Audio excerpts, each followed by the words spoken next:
ನಮಸ್ತೆ ಸ್ನೇಹಿತರೆ. ಈ ಕಥೆಯ ಹೆಸರು ದುರಹಂಕಾರಿ ಮೊಲ. ಒಂದಾನೊಂದು ಕಾಲದಲ್ಲಿ ಒಂದು ಸುಂದರವಾದ ಕಾಡು.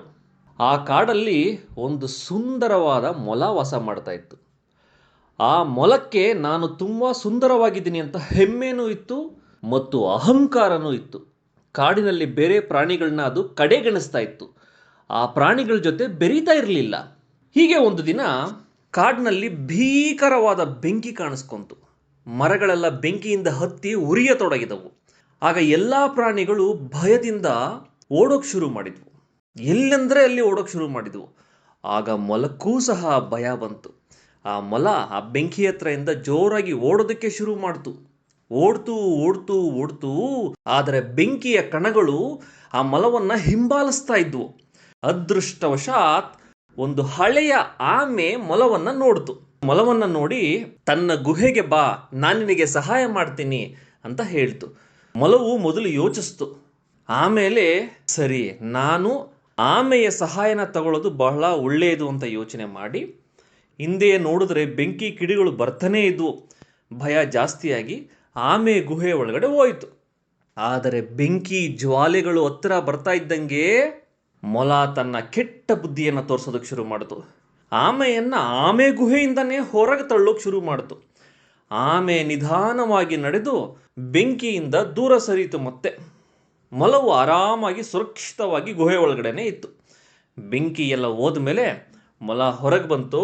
ಆ ಮೊಲ ಆಮೆಗೆ ಕೃತಜ್ಞತೆ ಹೇಳಬೇಕಾಗಿತ್ತು. ಆ ಕೃತಜ್ಞತೆ ಸಹ ಹೇಳಲಿಲ್ಲ. ಕೆಲವು ಗಂಟೆಗಳ ನಂತರ ಬೆಂಕಿ ತಣ್ಣಗಾಯಿತು. ಆಗ ಮೊಲ ಆಮೆಗೆ ಹೇಳಿತು, ನೀನು ನನ್ನನ್ನು ರಕ್ಷಣೆ ಮಾಡಿದೆ ಅಂತ ನಾನು ನಿನಗೆ ಕೃತಜ್ಞತೆ ಸಲ್ಲಿಸಬೇಕಾ? ನಾನು ನನ್ನ ಕಾಲುಗಳಿಂದ ಬೆಂಕಿಯಿಂದ ದೂರ ಓಡಿ ಹೋಗಬಲ್ಲೆ. ನನಗೆ ನಿನ್ನ ಸಹಾಯ ಬೇಕಾಗಿರಲಿಲ್ಲ, ಅವಶ್ಯಕತೆಯೂ ಇರಲಿಲ್ಲ ಅಂತ ಮೊಲ ಆಮೆಗೆ ಅಹಂಕಾರದಿಂದ ದುರಹಂಕಾರದಿಂದ ಹೇಳಿತು. ಆಮೆ ಪಾಪ ಮೌನವಾಗಿತ್ತು. ಅದು ಮೊಲದ ಅಹಂಕಾರವನ್ನೇ ನೋಡ್ತಾ ಇತ್ತು. ಇರಲಿ ನನಗೂ ಒಂದು ಟೈಮ್ ಬರುತ್ತೆ ಅಂತ ಯೋಚನೆ ಮಾಡಿ ಸುಮ್ಮನಾಯಿತು. ಹೀಗೆ ಕೆಲವು ದಿನಗಳ ನಂತರ ಕಾಡಿನಲ್ಲಿ ಒಂದು ದೊಡ್ಡ ಪ್ರವಾಹನೇ ಬಂತು. ಎಲ್ಲ ಪ್ರಾಣಿಗಳಿಗೆ ಮತ್ತೆ ಭಯ ಶುರುವಾಯಿತು.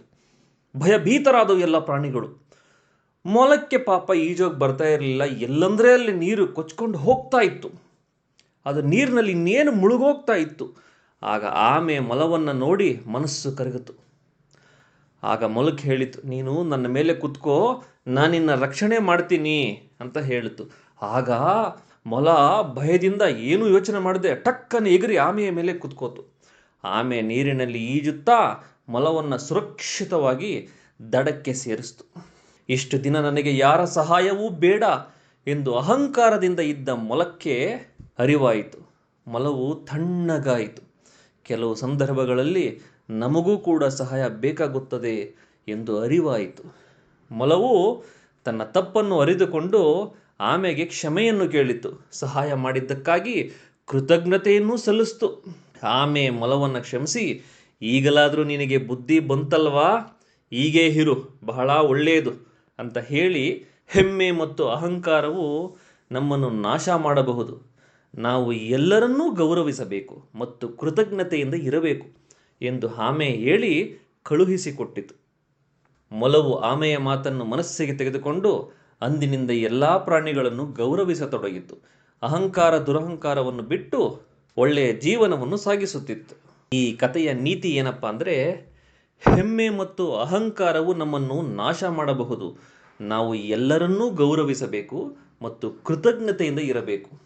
ಈ ಕಥೆಯು ನಿಮಗೆ ಇಷ್ಟವಾಗಿದ್ದರೆ ಚಾನಲನ್ನು ಸಬ್ಸ್ಕ್ರೈಬ್ ಮಾಡಿ, ಲೈಕ್ ಮಾಡಿ, ಕಮೆಂಟ್ ಮಾಡಿ ಹಾಗೂ ಶೇರ್ ಮಾಡಿ. ಇನ್ನಿತರ ಕಥೆಗಳನ್ನು ಅಪ್ಲೋಡ್ ಮಾಡುವೆ. ಧನ್ಯವಾದಗಳು.